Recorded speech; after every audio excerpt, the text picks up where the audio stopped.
TGT science class में हम आपका अभिनंदन करते हैं। क्लास में हम आपको पढ़ा चुके थे न्यूटन्स लॉ ऑफ मोशन के बारे में, और न्यूटन्स लॉ ऑफ मोशन में जो भी पॉसिबल कॉन्सेप्ट्स होते हैं वो सब बता चुके थे। एक कॉन्सेप्ट पे अभी हमें चर्चा करना बाकी था, वो कॉन्सेप्ट है हमारा बैलेंसिंग ऑफ फोर्सेस, बलों का संतुलन। जैसे जब हम बात करते हैं कि अगर कोई पिंड सडनली, ये बात तो हम बहुत पहले समझ चुके हैं कि अगर किसी भी बॉडी पर नेट फोर्स 0 है तो इसका यह मतलब नहीं है कि वह गतिशील नहीं है। अरस्तु के इस भ्रम को गैलीलियो बेसिकली न्यूटन ने दूर किया था, और गैलीलियो ने भी इस बात को दूर ही कर दिया था कि ऐसा कोई ज़रूरी बात नहीं है कि अगर किसी भी बॉडी पर नेट फोर्स 0 हो तो वो गतिशील ना हो। अरस्तु का यह भ्रम था कि अगर कोई वस्तु गतिशील है तो डेफिनेटली बल है। लेकिन पिछली कई क्लासेस में हम ये बात देख करके आए हैं जो एप्लीकेशन पर ही केवल अवेलेबल है, उनमें हम ये देख के आए हैं कि अगर किसी वस्तु पर बल 0 है तो भी वह गतिशील हो सकती है और होती है। इसी की अवधारणा पर न्यूटन का गति विषयक पहला नियम बनाया गया, जिसे हम जड़त्व के नियम से जानते हैं। दूसरी बात यह है कि अगर किसी पिंड पर बहुत सारे बल लग रहे हैं, 2, 4, 6, 8, 10 बल लग रहे हैं, तो क्या इसका मतलब ये है कि उन सभी बलों से अगर वस्तु ऑलरेडी रुकी है और आपने वस्तु को चलाने के लिए उस पर बल लगाया है, या अगर कोई वस्तु चल रही है और वस्तु को रोकने के लिए उस पर कई बल लगाए हैं, तो क्या यह संभव हो सकता है कि आपके द्वारा लगाए गए बलों का कोई प्रभाव न पड़े? वस्तु जैसे चल रही थी वैसे चलती रहे, या अगर पहले से रुकी है और बल लगाकर चलाने की कोशिश करें तो वस्तु ना चले? हम ये कहना चाह रहे हैं कि क्या ऐसा हो सकता है कि वस्तु जिस अवस्था में बनी है उस अवस्था में बनी रहे जबकि बहुत सारे बल वहाँ पर काम कर रहे हों? तो ऑफकोर्स ये बात संभव है उस स्थिति में जब सभी बलों का जो संयुक्त प्रभाव है, जिसे हम कहते हैं कि रिजल्टेंट ऑफ फोर्सेस, अगर रिजल्टेंट ऑफ फोर्स 0 है तो डेफिनेटली ये कंडीशन पॉसिबल है। ठीक है, अब रिजल्टेंट ऑफ फोर्स 0 कॉमनली ऐसे देखा जा सकता है, जैसे मान लीजिए ये एक कोई बॉडी है, इस तरह से हम मान सकते हैं, और इस बॉडी को चलाने के लिए इधर 6 न्यूटन का फोर्स लग रहा है और इधर भी 6 न्यूटन का फोर्स लग रहा है। तो आप बता सकते हैं, भले फिजिक्स में किसी का भी अनुभव ना हो, अगर कोई मतलब ऐसा व्यक्ति है जो फिजिक्स से अनभिज्ञ है, लेकिन वो ये बात समझेगा कि अगर वस्तु को जितने फोर्स से उधर खींच रहे हो, अगर उतने से ही इधर खींचोगे तो वस्तु कहीं नहीं जाएगी, उस पर नेट फोर्स 0 हो गया। लेकिन अगर इस वस्तु पर 3 बल काम कर रहे हो, 3 फोर्सेस या मोर देन 3 फोर्सेस अगर काम कर रहे हैं, मोर देन 3 फोर्सेस अगर वर्क कर रहे हैं, तो क्या यह पॉसिबल हो सकता है कि मोर देन 3 फोर्सेस लगने के बाद या 3 फोर्स लगने के बाद भी वस्तु विराम अवस्था में बनी रहे, या जैसे वो चल रही थी वैसे ही चलती रहे, बल लगाने का कोई प्रभाव ना हो? 2 बलों का तो आपने देख लिया, क्या 2 से अधिक बलों में भी यह संभव है? पक्का संभव है। 3 बलों के लिए एक स्पेशल थ्योरम आती है, ये थ्योरम ही भी एग्जाम में डायरेक्टली पूछा जा सकता है। मान लीजिए ये कोई पार्टिकल है और इस पार्टिकल पर 3 फोर्स लगाए गए हैं डिफरेंट एंगल पर, इस तरह से लगाए जा रहे हैं। ये फोर्स P है, ये फोर्स Q है और यह फोर्स R है। P के सामने का यह एंगल अल्फा है, Q के सामने का यह एंगल बीटा है, R के सामने का यह एंगल गामा है। कोई ज़रूरी नहीं है कि जहां हम जो एंगल बना रहे हैं, आप लोग जानते हैं फिजिक्स के कॉमन स्टूडेंट आप नहीं हैं, इसलिए आप जानते हैं कि कोई भी एंगल लिया जा सकता है, एंगल का कोई इशू नहीं है, क्योंकि जब इशू तब होगा जब इनके आंकिक मान होंगे। अगर इस पार्टिकल पर कोई फोर्स फील नहीं हो रहा है जबकि 3 फोर्स काम कर रहे हैं, PQR न्यूटन वहाँ पे काम कर रहे हैं, लेकिन अगर इस वस्तु पर कोई फोर्स एक्सपीरियंस नहीं हो रहा है, कोई फोर्स अगर फील नहीं हो रहा है, तो अगर कोई फोर्स यहाँ पर फील नहीं हो रहा है तो एक शर्त यहाँ सही हो जाएगी, वो होगी P के सामने का एंगल उसका sine P upon sine alpha, Q के सामने का angle Q upon sine beta और R अपॉन साइन गामा। ये कंडीशन फॉलो हुई होगी। इस कंडीशन को हम बोलते हैं लॉमी थ्योरम। इसको हम बोलते हैं लॉमी थ्योरम, लामी प्रमेय। लामी प्रमेय 3 बलों के संतुलन के लिए बनाई गई है। अगर किसी भी कण पर कार्यकारी 3 बल, एक ही पॉइंट पर 3 बल काम कर रहे हैं, लेकिन उन 3 बलों से कोई रिजल्ट नहीं मिल रहा है, तो ऐसी दशा में यह कंडीशन फॉलो होगी। इसे लामी प्रमेय कहते हैं, ठीक है ना। तो लामी प्रमेय तो नहीं पूछा जाएगा, लेकिन ये कंडीशन पूछी जाएगी कि अगर ऐसा है तो इनमें से कौन सी शर्त सही होगी। तो कौन सी कंडीशन सही होगी? P अपान साइन अल्फा बराबर Q अपान साइन बीटा बराबर R अपान साइन गामा। इसी को इस तरह से भी लिखा जा सकता है, P ratio Q ratio R बराबर sine alpha ratio sign beta ratio sign gamma. बात वही है। ये लामी प्रमेय का रिजल्ट है। अगर मोर देन 3 फोर्सेस वर्क कर रहे हों तो भी क्या कोई नियम लगेगा? पक्का लगेगा। कैसे लगेगा उसे हम देख लेंगे।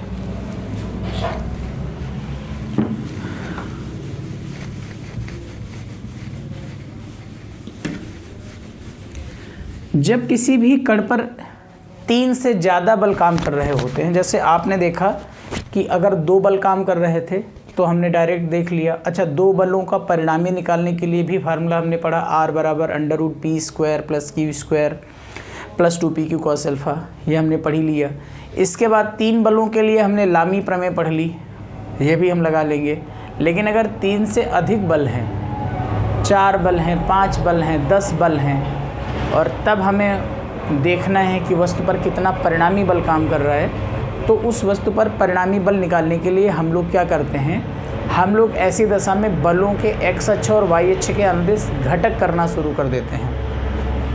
एग्जाम्पल के थ्रू पढ़ाते हैं। जैसे मान लीजिए ये एक पॉइंट है और इस पॉइंट पर एक फोर्स इधर P न्यूटन काम कर रहा है क्षैतिज दिशा में, एक θ1 दिशा में, या F न्यूटन काम कर रहा है, ये F1 न्यूटन काम कर रहा है।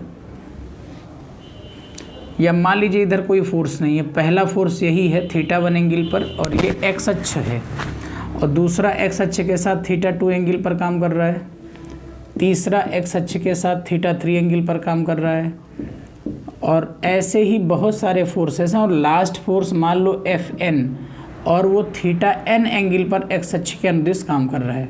मतलब इस पॉइंट पर F1, F2, F3, F4, F5, Fn तक करके मतलब 10 बल काम कर रहे हैं। Lot of forces are working but the forces are measurable, मतलब उन्हें हम काउंट कर सकते हैं कि कितने फोर्स काम कर रहे हैं। और उनके एक्स एक्सिस के साथ में अलग अलग एंगल हैं, θ1, θ2, θ3, θ4 अप टू θn। और अब हमें बताना है कि इसमें जो रिजल्ट है वो कितने न्यूटन है। जैसे आपने क्वेश्चन देखा था कि एक बॉल इधर से हिट कर रही दीवार में, इधर 30 डिग्री पे आ रही, तो उसका फोर्स कितना होगा, किस दिशा में होगा। तो हम देख रहे थे कि फोर्स उसका दीवार के अभिलंबवत ही होगा, और पहली भी दशा में दीवार के अभिलंबवत आ ही रहा था। तो ऐसी दशा में क्या करते हैं? ऐसी दशा में जैसे हम F1 पर अगर हम ध्यान करें, या एक फिगर हम और बाहर बना करके इस तरह से पढ़ें, तो हम ये देख रहे थे कि ये F1 था और ये θ1 था। अगर हम इसका कंपोजिशन करते हैं तो कह देते हैं F1 cos θ1, और इसको कह देते हैं F1 sin θ1। इससे हम सब लोग परिचित हैं, ठीक है ना। तो अगर हम F1 को एंगल से देखें तो F1 का एंगल ये काम कर रहा है, तो इधर का कंपोनेंट क्या आएगा? F1 cos θ1, और y अक्ष के अनुदिश का एंगल क्या आएगा? F1 sin θ1। फिर इसी तरह से अगर हम F2 का देखें तो F2 का x अक्ष के साथ कोण कितना दिखाई दे रहा है? θ2। तो इधर का घटक आ जाएगा F2 cos θ2, और लंबवत घटक आ जाएगा F2 sin θ2। इस तरह से जितने फोर्सेस होंगे, मान लो तीसरा करना है F3 cos θ3, और इधर आ जाएगा F3 sin θ3, ठीक है। ऐसे बहुत सारे कंपोनेंट बनते चले जाएंगे, लास्ट में बन जाएगा Fn cos θn, इधर बन जाएगा Fn sin θn। ये सारे के सारे एक ही दिशा में हैं, सब जुड़ सकते हैं। मान लो जुड़ने पे रिजल्ट आ जाता है P, कौन? F1 cos θ1, F2 cos θ2 dot Fn cos θn। और इसी तरह से इन सब का जोड़ मान लीजिए Q आ जाता है, तो अगर हम इस पूरी समीक्षा को अगली लाइन में कहना चाहें तो हम कह सकते हैं ये P है और ये क्या है, Q है। इसका रिजल्टेंट यहाँ से जाएगा। समांतर चतुर्भुज का नियम लगने लगा। एक पॉइंट पर दो फोर्स, अब बहुत फोर्स थे लेकिन हमने रिजल्ट में दो फोर्स ले लिया बाकी सारे फोर्स सॉल्व करके, तो इनका परिणामी यहाँ से जाएगा। जाएगा कि नहीं जाएगा? तो अगर इसका परिणामी हम निकालेंगे, एंगल हमारा 90 डिग्री दिखाई दे रहा है, तो डायरेक्ट परिणामी आ जाएगा resultant force equal to R equal to √P² plus Q²। क्या समझ में आया? समझ में आ गया कि पहले हम घटक कर लेंगे x अक्ष के अनुदिश, x अक्ष के अनुदिश सभी घटकों को जोड़ लेंगे, फिर y अक्ष के अनुदिश सभी घटकों को जोड़ लेंगे, फिर दोनों घटकों को वर्ग करके जोड़कर उनका स्क्वायर रूट निकालेंगे, वही परिणामी बल होगा R equal to √2P² plus Q² newton. ये बात बन जाएगी कि नहीं बन जाएगी? अब प्रश्न आता है, ये देखिए ये x एक्सिस है और ये y एक्सिस है। प्रश्न आता है कि परिणामी x अक्ष के साथ कितना एंगल बना रहा है। तो परिणामी x अक्ष के साथ अगर हम tan थीटा कैलकुलेट कर रहे हो तो हम कहेंगे परपेंडिकुलर अपॉन बेस Q/P। अब Q क्या है? लंबा चौड़ा सा F1 sin theta 1 F2 sin theta 2 ऐसे। बात समझ में आ रही कि नहीं आ रही?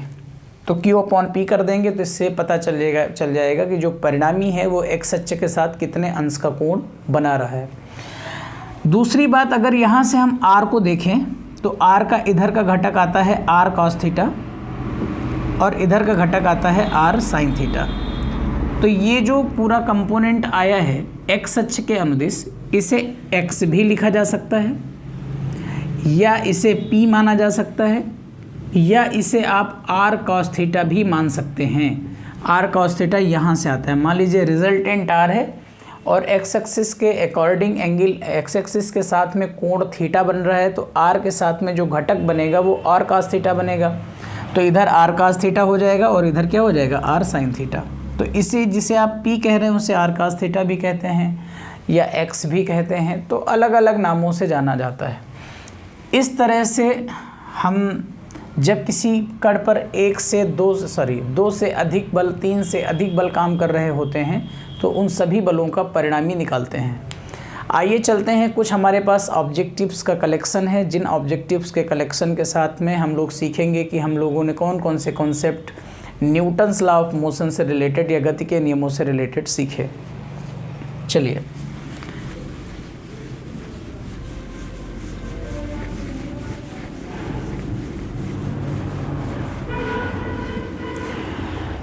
एक क्वेश्चन कह रहा है कि न्यूटन के गति का प्रथम नियम व्यक्त करता है। न्यूटन के गति का प्रथम नियम व्यक्त करता है। 4 ऑप्शन है: ऊर्जा, कार्य, जड़त्व, जड़त्व आघूर्ण। ऊर्जा, कार्य, जड़त्व, जड़त्व आघूर्ण। न्यूटन का गति का प्रथम नियम बेटा जड़त्व से रिलेटेड है, हमने पहले ही आपको पढ़ाया था। और न्यूटन के गति के प्रथम नियम से ही बल की अवधारणा भी आती है, यह भी हमने बताया था। इसके बाद लिखा है किसी पिंड पर समरूप बल लगाने पर स्थिर रहने वाली राशि कौन सी है। किसी पिंड पर समरूप बल लगाने पर स्थिर रहने वाली राशि कौन सी है? एक तो गतिज ऊर्जा, संवेग, वेग, त्वरण। संवेग, वेग, त्वरण, गतिज ऊर्जा। क्वेश्चन पूछ रहा है कि किसी पिंड पर समरूप बल लगाने पर स्थिर रहने वाली राशि कौन सी है, मतलब force is not changing. Force is not changing. अगर फोर्स नहीं चेंज हो रहा है तो फोर्स के साथ में डिपेंड कौन करता है? F बराबर dP/dt। और ये चेंज नहीं हो रहा है, मतलब संवेग के परिवर्तन की दर भी नहीं बदलेगी। ठीक है ना, संवेग परिवर्तन की दर नहीं बदलेगी। अच्छा, अगर फोर्स है, एक समान फोर्स है बेटा, एक समान फोर्स है, एक समान फोर्स का मतलब एक्सीलरेशन है, क्योंकि F बराबर ma एग्जिस्ट कर रहा है। F बराबर ma, वो कह रहा है फोर्स जीरो नहीं है, वो कह रहा है फोर्स है। फोर्स होने का मतलब फोर्स जीरो नहीं है। अगर फोर्स जीरो नहीं है और m जीरो होगा नहीं, किसी द्रव्य का मॉस जीरो होगा नहीं, तो त्वरण भी जीरो नहीं है, चूंकि ये क्वांटिटी ही जीरो नहीं है। और जब ये क्वांटिटी जीरो नहीं है तो इधर भी जीरो नहीं है, और अगर ये जीरो नहीं है, ये तो है ही नहीं, और यह भी जीरो नहीं है, मतलब त्वरण है। और त्वरण होने का मतलब है स्पीड एक प्रॉपर टाइम इंटरवल पर बढ़ ही रही होगी, वेग फिक्स नहीं हो सकता, क्योंकि त्वरण की परिभाषा ही कहती है कि वेग को कंटिन्यूअसली बदलना है। अगर वेग फिक्स नहीं हो सकता यानी वेग बढ़ रहा है, अगर वेग बढ़ रहा है तो k बराबर हाफ एम वी स्क्वायर से गतिज ऊर्जा बढ़ रही है। त्वरण भी कह रहा है कि फोर्स कांस्टेंट है, ठीक है, और वेग भी पक्का बढ़ेगा, वेग तो बढ़ ही रहा है। अब देखो कह रहा है समरूप बल लगाने पर स्थिर रहने वाली राशि। अब दो राशियों पर विचार करिए। फोर्स एक जैसा है, फोर्स एक जैसा है, फोर्स नहीं चेंज हो रहा है। मतलब अगर F फोर्स पर पहले संवेग P1 था तो बाद में भी संवेग जब F फोर्स है तो P1 ही रहेगा, संवेग नहीं बदलेगा। बात समझ रहे हो नहीं, संवेग बदलेगा ही नहीं अगर फोर्स। लेकिन एक यह भी क्वांटिटी है कि अगर समरूप बल लगा रहे हो तो त्वरण भी नहीं बदलेगा, क्योंकि F बराबर ma से अगर ये कांस्टेंट है, मॉस नहीं चेंज होगा तो एक्सीलरेशन भी नहीं चेंज होगा, क्योंकि एक्सीलरेशन का फॉर्मूला होगा a बराबर F बटा m, और ये नहीं बदल रहा है। और जब तक हम क्लासिकल फिजिक्स पढ़ेंगे तो यह भी नहीं बदलेगा, ये तो तभी बदलेगा जब हम रिलेटिविटी ऑफ मोशन पढ़ेंगे। तो यह भी नहीं चेंज हो रहा है, यह भी नहीं चेंज हो रहा है, मतलब एक्सीलरेशन। आई थिंक इसमें दो विकल्प, यह भी ऐसा है संवेग, अगर फोर्स नहीं बदल रहा है तो मोमेंटम नहीं बदलेगा, क्योंकि मोमेंटम चेंज की जो नहीं, ठीक है, अगर फोर्स कांस्टेंट है तो डेफिनेटली मोमेंटम तो बदला ही है, क्योंकि मोमेंटम के बदलने को ही हम फोर्स कहते हैं। बिल्कुल सही बात है, यह भी चेंज होगा, केवल एक्सीलरेशन बचेगा जो कि चेंज नहीं होगा। अगला क्वेश्चन है रॉकेट नोदन की कार्यविधि आधारित है। हमने आपको खूब पढ़ाया था रॉकेट नोदन हमने पढ़ाया था, जब ट्रक में मोरंग भरी हो या बालू भरी हो उसमें छेद हो जाए। ठीक ये वैसे ही काम करता है जैसे आप साइकिल चला रहे हो एक स्पीड से और कोई सडनली आपकी साइकिल के में पीछे बैठा हो और उतर जाए वो, तो आपकी उतनी ही ताकत से चला रहे हो, ताकत आपने नहीं बढ़ाई, जितने बल से पहले साइकिल खींच रहे तो उतने बल से साइकिल खींच रहे हो। लेकिन अब एक आदमी उतर गया है, साइकिल हल्की हो गई है तो स्पीड क्या होगी, बढ़ जाएगी। मतलब आप समझो मॉस घटा है तो स्पीड बढ़ गई है, यानी m गुणा v फिक्स है, अर्थात संवेग संरक्षित है। ठीक वही काम रॉकेट नोदन में होता है। अगर रॉकेट नोदन में क्या हो रहा है कि अगर मान लीजिए रॉकेट छोड़ा गया, रॉकेट से गैस पीछे आ रही तो इंजन से ईंधन धीरे धीरे बाहर हो रहा है, इंजन हल्का हो रहा है, मॉस कम हो रहा है, स्पीड बढ़ती जाएगी। तो वहाँ पर भी मॉस कम हो रहा है, स्पीड बढ़ रही है, मतलब m इंटू वी फिक्स है। इसे ही कहा जाता है संवेग संरक्षण। ऑप्शन है न्यूटन के प्रथम नियम पर, संवेग संरक्षण के नियम पर, तो संवेग संरक्षण के नियम पर। द्रव्यमान संरक्षण के नियम पर बिल्कुल नहीं। द्रव्यमान संरक्षण के नियम पर रॉकेट काम नहीं करता है। द्रव्यमान ऊर्जा संरक्षण नियम अलग बात है और द्रव्यमान संरक्षण अलग बात है। अगला क्वेश्चन है एक घोड़ा गाड़ी को खींचता है तो जो बल घोड़े को आगे बढ़ाने में सहायता करता है वह बल लगाया जाता है। जो बल घोड़े को आगे खींचने में सहायता करता है वह बल लगाया जाता है। ऑप्शन है गाड़ी द्वारा घोड़े पर, पृथ्वी द्वारा घोड़े पर, पृथ्वी द्वारा गाड़ी पर, घोड़े द्वारा पृथ्वी पर।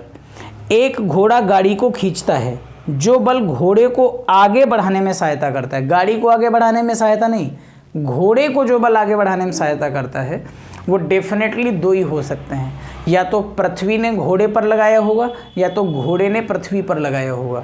तो आप क्या सोचते हैं? न्यूटन्स लॉ ऑफ मोशन का जब सेकेंड रूल हम एक्सप्लेन कर रहे थे तो आपको हमने क्या समझाया था? आपको हमने समझाया था कि Newton's second law of motion में, Newton's third law of motion ये जब बता रहे थे प्रत्येक क्रिया की उसके बराबर किंतु विपरीत प्रतिक्रिया होती है, तो वहीं हमने आपको समझाया था कि ये सोचने वाली बात है कि अगर हम चलते हैं, हमने पृथ्वी को दबाया, पृथ्वी ने हमको दबाया तो हमारा फोर्स जीरो हो गया, फिर हम चले कैसे? तो हमने कहा था पृथ्वी द्वारा आरोपित प्रतिक्रिया बल के क्षैतिज घटक के कारण। और हमने वहीं इस क्वेश्चन का भी डिस्कशन किया था कि अगर कोई घोड़ा गाड़ी को खींच रहा है तो पृथ्वी द्वारा घोड़े पर बल लगाया गया, ना कि घोड़े द्वारा पृथ्वी पर।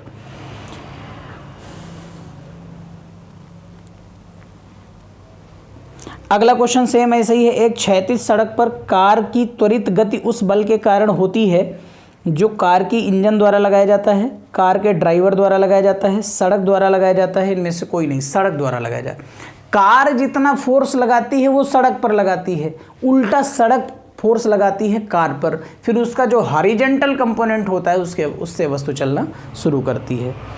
यह आप ध्यान रखना। अगला क्वेश्चन है, किसी लिफ्ट में वस्तु का भार कम प्रतीत होगा। किसी लिफ्ट में वस्तु का भार 3 दशाएं थी, या तो लिफ्ट का भार हमेशा mg रहेगा, या तो लिफ्ट का भार बढ़ेगा, और या तो लिफ्ट का भार घटेगा। आप मेरे दोस्त ध्यान करिए, T बराबर mg वो दशा थी जब उसके पास त्वरण नहीं था, ये वो दशा है जब त्वरण है, और ये वो दशा है जब त्वरण है। लेकिन ये वो दशा है जब लिफ्ट ऊपर जा रही है, और ये वो दशा है जब लिफ्ट नीचे आ रही हो। तो अब आप अच्छा एक बात और समझिए, हम त्वरण की बात कर रहे हैं, I am not talking about retardation. हम मंदन की बात नहीं कर रहे हैं। अगर मंदन होगा तो इन दोनों के निशान ठीक उलट जाएंगे।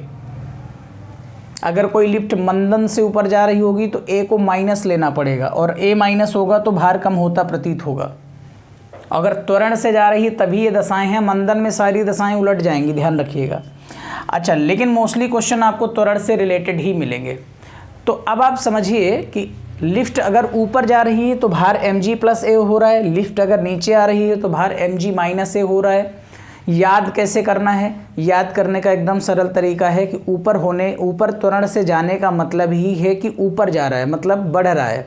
नीचे आने का मतलब ही है घट रहा है। लेकिन त्वरण से, अगर त्वरण नहीं है तो ना भार बढ़ेगा ना घटेगा, T बराबर mg ही बना रहेगा। तो T बराबर mg प्लस a, T बराबर mg, T बराबर mg माइनस a। आप इन तीनों को याद रखिएगा। अब हम आप आगे ऑप्शन पढ़ते हैं। एक समान वेग से नीचे उतर रही है। एक समान वेग जहां कह दे वहां सब काम खत्म, T बराबर mg ही लगेगा। एक समान वेग का मतलब त्वरण है ही नहीं। एक समान वेग से ऊपर जाती है, गलत है। त्वरण के साथ ऊपर जाती है, त्वरण के साथ ऊपर जाती है, भार बढ़ेगा कि घटेगा? बढ़ेगा। लेकिन अगर त्वरण के साथ नीचे आती तो घटता। अब चौथे ऑप्शन में चलिए, मंदन के साथ ऊपर जाती है। गजब क्वेश्चन है, मंदन के साथ ऊपर जा। मैंने कहा था कि अगर मंदन की बात आएगी तो निशान बदल जाएंगे। अगर कोई वस्तु मंदन के साथ ऊपर जा रही तो ये T mg माइनस से हो जाएगा और भार घट जाएगा। ठीक है, आगे हम बढ़ेंगे। अगला क्वेश्चन है, एक पिंड पर कार्यरत बल उसके वेग के व्युत्क्रमानुपाती है। बढ़िया सवाल है। एक पिंड पर कार्यरत बल उसके वेग के व्युत्क्रमानुपाती है।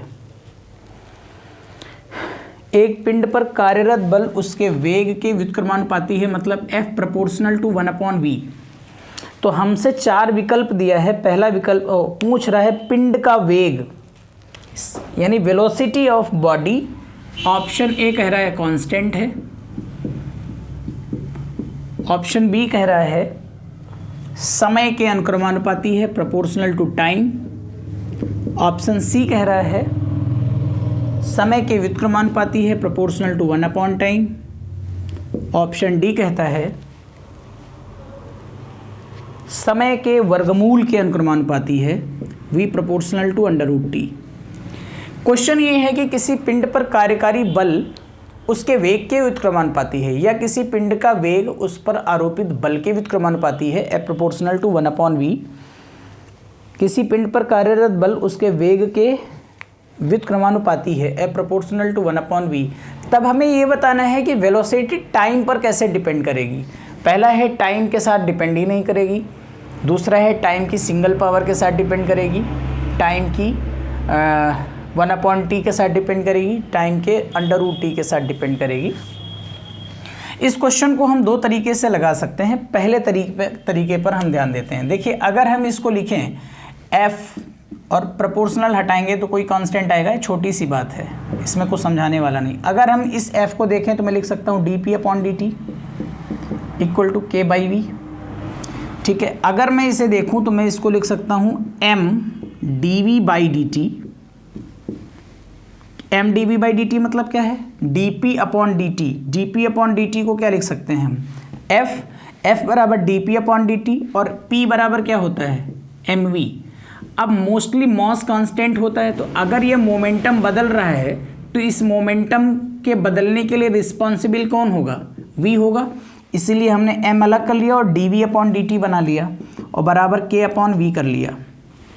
अगर मैं इसको इधर ले जाऊं तो हो जाएगा mv dv equal to k dt, और अगर मैं इसको इंटीग्रेट कर दूं तो ये आ जाएगा, बस हमें नॉर्मली इंटीग्रेट करना है, मुझे और कहीं नहीं जाना। तो k dt का इंटीग्रेशन t बनेगा और v dv का इंटीग्रेशन v स्क्वायर बाई 2 बनेगा। हमें खाली पावर से मतलब है, यानी v proportional to under root T, मतलब ऑप्शन डी सही हो गया। ठीक है, ये देखिए पहला रूल था। अब आइए दूसरे रूल पे चलते हैं। दूसरा रूल क्या है, फोर्स की बात कर रहा है, किसके साथ में, वेलोसिटी के साथ में। अब आप ध्यान से देखो, F बराबर ma होता है, F बराबर क्या होता है ma होता है। ठीक है, और बल इस पर काम कर रहा है, F बराबर ma। इसमें कह रहा है कि वेग टाइम के साथ कैसा डिपेंड करेगा, टाइम की पावर 0 होगी। अगर टाइम की पावर 0 होगी तो इसका मतलब ये हुआ कि टाइम पर कोई पावर नहीं है, अर्थात वेग कितना भी समय हो जाए वैसा का वैसा ही है। और अगर वेग वैसा का वैसा ही है, इसका मतलब वेग नहीं बदल रहा है, अर्थात एक्सेलरेशन ही नहीं है। एक्सेलरेशन नहीं है तो फोर्स की संभावना खत्म हो जाती है। दूसरी कंडीशन में आ जाइए, अगर यहाँ पर हम बात करें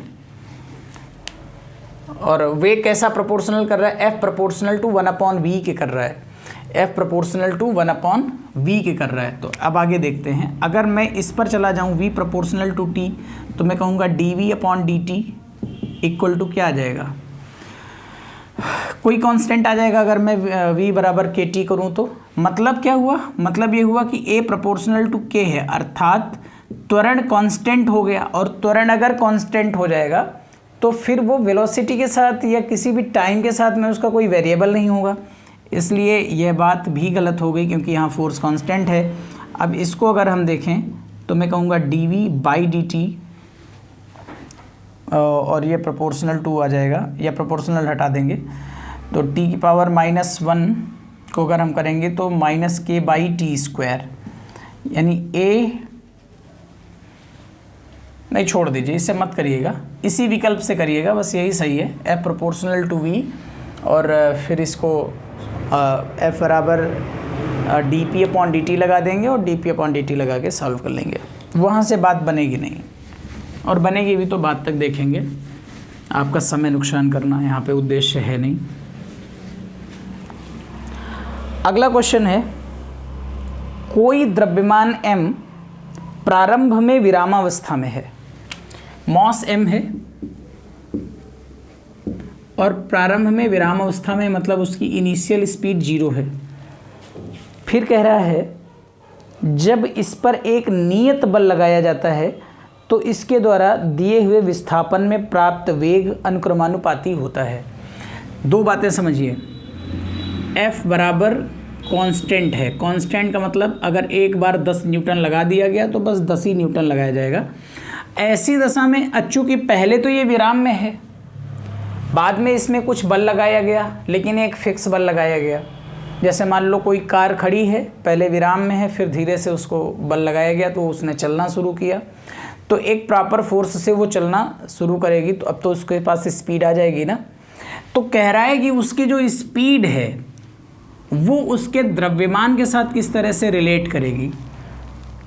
एक तो कह रहा है अंडर रूट एम के साथ रिलेट करेगी, दूसरा कह रहा है 1/√m के साथ रिलेट करेगी, तीसरा कह रहा है v प्रोपोर्शनल टू m के साथ रिलेट करेगी, और चौथा कह रहा है v प्रोपोर्शनल टू 1/m के साथ रिलेट करेगी। अच्छा ये बताओ भाई, एक समान बल लग रहा है ना, एक समान बल लगने का मतलब F बराबर ma और F फिक्स है। F फिक्स होने का मतलब है m भी फिक्स रहता ही है, बचा a भी फिक्स है। a फिक्स है मतलब a is not changing with the respect of time, समय के साथ त्वरण नहीं बदल रहा है। और जब समय के साथ त्वरण नहीं बदलता है तो हम एकेडमिक के गति के समीकरण s बराबर ut plus half A T square जैसे समीकरणों का प्रयोग कर लेते हैं। अब उसमें से जब हम प्रयोग करते हैं तो हम पढ़ते हैं एक तीसरा समीकरण v स्क्वायर बराबर you square plus 2as, v square बराबर यू स्क्वायर प्लस 2as। अब मेरे भाई u 0 है यहाँ पर, f बराबर क्या होता है ma, अगर यहाँ से हम a निकालें तो आ जाएगा f बटा m, तो v स्क्वायर बराबर 2f बटा m इंटू एस। अगर मैं यहाँ से खाली v निकालूँ तो आ जाएगा अंडर रूट 2fs बटा m, यानी v proportional to under root 1/m। Option number B correct. अगला क्वेश्चन होगा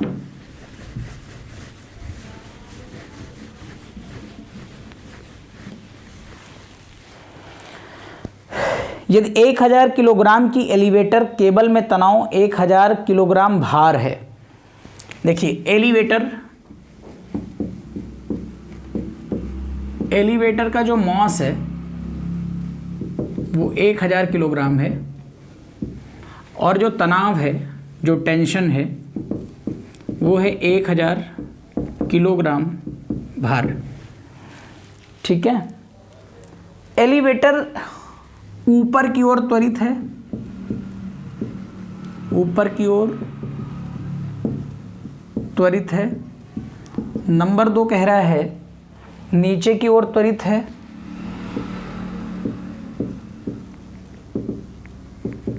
नीचे की ओर त्वरित है। नंबर 3 कह रहा है ऊपर की ओर मंदित है, और नंबर 4 कह रहा है इनमें से कोई नहीं, इनमें से कोई नहीं।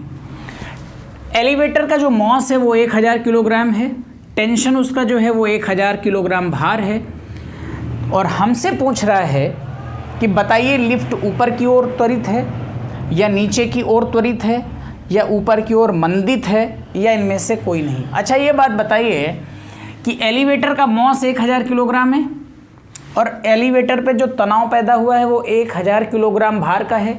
हमने आपको बल के 2 मात्रक सिखाए थे, एक बल का हमने निरपेक्ष मात्रक पढ़ाया था, दूसरा हमने बल का गुरुत्वीय या सापेक्ष मात्रक पढ़ाया था। बल का जो सापेक्ष मात्रक होता है वो क्या होता है, किलोग्राम भार एसआई में होता है, सीजीएस में ग्राम भार होता है। वहीं पर हमने यह भी पढ़ाया था कि जो सापेक्षिक यूनिट होती हैं उनको न्यूमेरिकल सॉल्व करते समय हम एसआई यूनिट में चेंज करते हैं। इसका मतलब किलोग्राम भार को हमें न्यूटन बनाना पड़ेगा और उसके लिए हमें जी से गुणा कराना पड़ेगा। अब ये न्यूटन आया 1000 जी। अब एक बात ध्यान से देखिए, नॉर्मली टेंशन एलिवेटर का क्या होता है एम जी। एम की जगह पे कितना है 1000 और जी की जगह पे एम की जगह पे 1000 और जी की जगह पे जी, तो टेंशन कितना आया 1000 जी। 1000 जी आने का मतलब ये हो गया ये लिफ्ट की वो दशा है जब या तो लिफ्ट एक समान वेग से ऊपर जा रहा हो या एक समान वेग से नीचे आ रहा हो या ये लिफ्ट रुका हुआ हो। मतलब ये है कि जब तक इसमें ये कुछ जुड़ा या घटा ना होता तब तक हम नहीं कह सकते कि लिफ्ट त्वरित है। हम ये कह सकते हैं कि लिफ्ट एक समान वेग से चल रही है, क्योंकि एम जी एम है और जी आगे लगा है। तो तीसरी कंडीशन फॉलो हो रही है, जब लिफ्ट एक समान वेग से ऊपर या नीचे जा रही हो तो तनाव ना बढ़ेगा ना घटेगा, टी बराबर एम जी ही रहेगा। और एम 1000 है, जी आगे लगा है, हम जान रहे हैं ये ज़्यादा है ही नहीं। ज़्यादा तब होता जब यहाँ लिखा होता 1500 जी और मास 1000 है तो पता चलता, ऐसा तो है नहीं। तो इसका मतलब ये हुआ कि त्वरित जैसे शब्द गलत हैं, त्वरित जैसे शब्द, मंदित जैसे शब्द गलत हैं। तो बचता है हमारे पास none of these. None of these है इसका सही आंसर है। एलिवेटर एक समान वेग से गतिशील है। इट्स ओके, एक समान वेग से गतिशील है, मतलब वो ऊपर जा रहा है या नीचे जा रहा है, this is not matter to contemplate here, this is not matter to discuss here. ये डिस्कशन करने का कोई विषय नहीं है, बिल्कुल फिक्स है कि लिफ्ट एक समान वेग से ऊपर है, एक समान वेग से नीचे, कुल मिला के एक समान वेग से गतिशील है, उसका तनाव टी बराबर एम जी आ रहा है। किसी पिंड पर आवेग का मान बराबर होता है संवेग के आवेग। ध्यान करिए, आवेग खूब हमने डिस्कशन कराया है। आवेग का मान बराबर होता है संवेग के दूसरा है संवेग परिवर्तन के, तीसरा है संवेग परिवर्तन की दर के, और चौथा है बल तथा पिंड के द्रव्यमान के गुणनफल के। बल तथा पिंड के द्रव्यमान मतलब F इंटू एम, मतलब दूर दूर तक कोई बातें नहीं, तो चौथा विकल्प तो बिल्कुल बेकार है। आवेग को संवेग कहते हैं क्या? अगर आवेग को ही संवेग कहते हैं तो दो नाम क्यों बने? ये बात सही है कि आवेग संवेग से संबंधित है, लेकिन ठीक तो वैसा नहीं है, आपने पढ़ा है, इसका मतलब पहला तो गलत है। दूसरे बस दो ही विकल्प ऐसे हैं, संवेग परिवर्तन के, संवेग परिवर्तन के दर के, और हमने पढ़ाया था, हमने कहा था अगर संवेग, हमने आपसे कहा था कि किसी पिंड पर बल लग रहा है, इसका निर्धारण कौन कौन करता है? हमने आपको उदाहरण दिया था कि किसी पिंड पर अगर बल लग रहा है, इसका एक्सपीरियंस कौन कौन करता है? खाली स्पीड से पता चल जाता है क्या कितना फोर्स लग रहा है? अगर खाली स्पीड से पता चल जाता है तो आपको गोली वाला उदाहरण याद है, लेकिन अगर खाली स्पीड को आप गोली वाला उदाहरण याद कर रहे हो तो आप एक उदाहरण और याद करो। हमने क्लास में बताया था, एक कागज और एक ईंटा ऊपर से गिर रहा है, कौन ज़्यादा चोट मारेगा? दोनों बराबर स्पीड से नीचे आ रहे हैं, बराबर हाइट से गिर रहे हैं, ईंटा आपको चोट मारेगा, माउस भी रिस्पॉन्सिबल है। तीसरा एग्जाम्पल हमने बताया था कि आप कैच को रोक रहे हैं, लेकिन कैच सडनली नहीं रुक रहा है, सडनली कैच नहीं रुक रहा है, आप धीरे से रोक रहे हैं पीछे जा करके, मतलब फोर्स लग रहा है लेकिन एक टाइम इंटरवल तक लग रहा है। तीन चीज़ें हैं, मास, स्पीड और टाइम। हमने कहा था कि संवेग परिवर्तन की दर बल के बराबर होती है और संवेग परिवर्तन आवेग के बराबर होता है, मतलब संवेग परिवर्तन आवेग के बराबर होता है, मतलब बी ऑप्शन सही हो जाएगा। इसलिए मैं यार इतना पढ़ा रहा हूँ ताकि आपके ऑब्जेक्टिव्स के साथ साथ में आपके क्लास का रिवीजन ज़बरदस्त तरीके से हो जाए। आगे हम चलते हैं। जब कोई गोली बंदूक से दागी जाती है तो बंदूक प्रतिक्षेपित होती है। इस प्रतिक्षेपित गति को निम्न प्रकार से कम कर सकते हैं। छोड़ दो, मैं अभी विकल्प में नहीं जाता। मैं सोचता हूँ कि गोली चलाई, मैंने जानता हूँ कि गोली चलाई, गोली को जिस बल से हमने धक्का दिया, गोली बहुत तेज़ बाहर निकली और जिस बल से धक्का दिया वही बल बंदूक में पीछे लगेगा और बंदूक पीछे धक्का मारेगी। हमने कहा था कि अगर हमारा हाथ ना हो तो उतना ही धक्का पीछे लगे, और हाथ रोकता भी है, उतने ही बल से धक्का पीछे मारेगी गोली। जितनी तेज गोली आगे जा रही उतने बल से पीछे धक्का मारेगी। बोलो हाँ या ना? बिल्कुल मारेगी।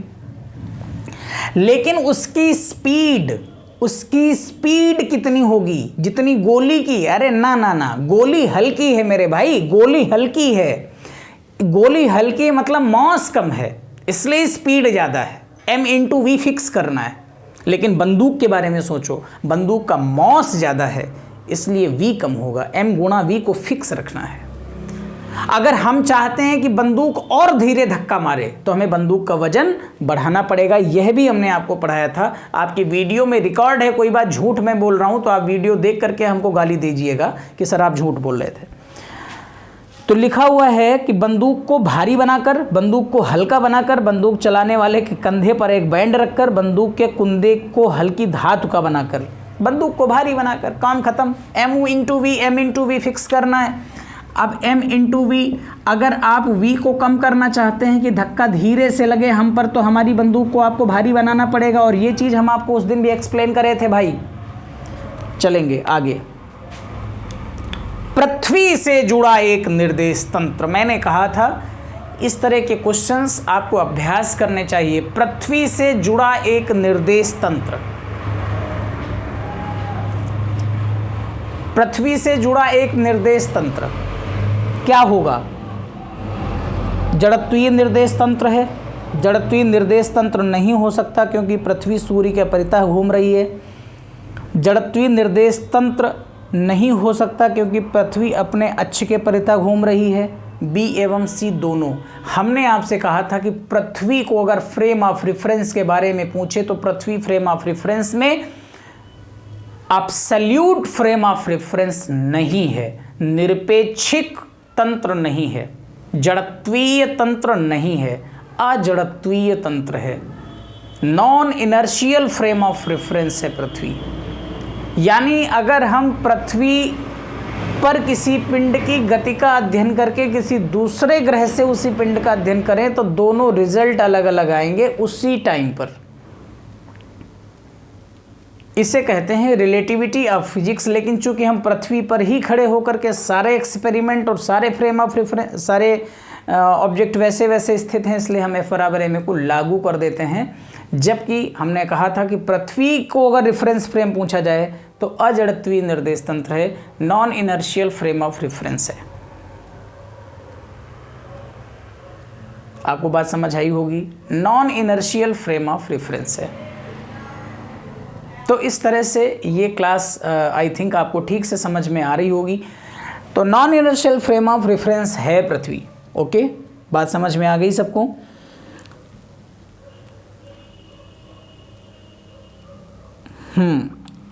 एक क्वेश्चन है छद्म बल का अस्तित्व।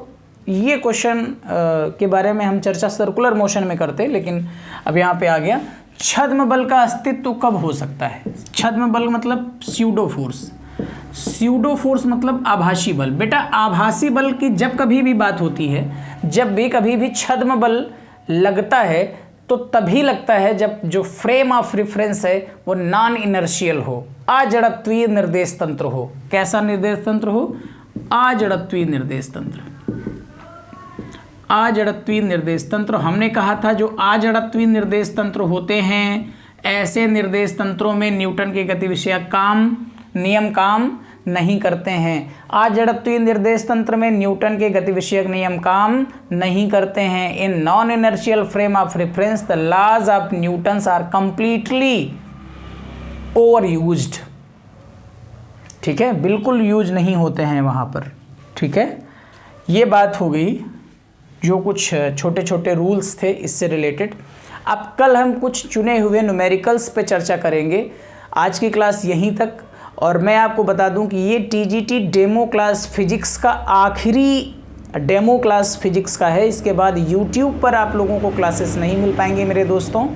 अगर आप चाहते हैं हमारे साथ रह करके, हम ऑलरेडी TGT फाइट किए हैं, आप सब लोग जानते हैं, चयनित भी हैं आप सबकी दुआओं से। अगर आप चाहते हैं कि हमारे साथ में TGT साइंस की तैयारी करें तो आप हमारे एप्लीकेशन पे आज रात या कल शाम 5 बजे तक क्लास खरीदने पर 1000 रुपये की छूट पर आप क्लास ले सकते हैं। अदरवाइज फीस बढ़ करके 4000 रुपये कंप्लीट सिलेबस के लिए हो जाएगी। इस समय फ़ीस मात्र ₹3000 है। सभी प्रकार के सारे सिलेबस के लिए फिजिक्स केमिस्ट्री उसी में है, PDF notes test everything is available.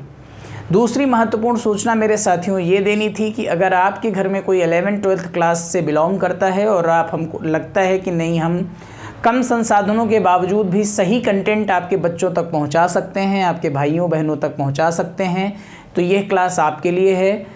कल से 11th-12th क्लास के लिए रजिस्ट्रेशन ओपन हो रहे हैं और ये रजिस्ट्रेशन अगली 20 अप्रैल तक चलते रहेंगे। क्लासेस स्टार्ट होने जा रही हैं 9th to 11th। Registration open है। दिए गए नंबर्स पर आप SMS करके, व्हाट्सएप करके आप संपर्क कर सकते हैं। ये नंबर है, इस पर आप व्हाट्सएप कर सकते हैं। अगर आप कॉल करना चाहें तो कॉल भी कर सकते हैं, 9 to 4 PM के बीच में कॉल कर सकते हैं। और एक दूसरा नंबर है, इस नंबर पे आप केवल व्हाट्सएप कर सकते हैं, जानकारी ले सकते हैं। फ़िलहाल उसमें फिजिक्स, मैथ्स और इंग्लिश की क्लासेस चलने जा रही हैं और केमिस्ट्री भी शीघ्र ही चलनी शुरू हो जाएगी। लेकिन फ़िलहाल इन सब के लिए केमिस्ट्री भी चलेगी, बिल्कुल चलेगी केमिस्ट्री भी। तो इन सारे सब्जेक्ट्स के लिए रजिस्ट्रेशन ओपन है। एक कंप्लीट फ़ीस रखी जाएगी। पहले 50 एडमिशन्स के लिए फ़ीस बहुत कम होगी। आप सबसे मेरा आग्रह रहेगा कि इस वीडियो को ज़्यादा से ज़्यादा बच्चों तक पहुंचाने की कष्ट करें, ताकि बच्चे अगर कोई ऐसे हैं तो उन्हें लाभ मिल सके। बस यही हमारी इच्छा है। साथ देने के लिए आप सबका ढेर सारा शुक्रिया, धन्यवाद।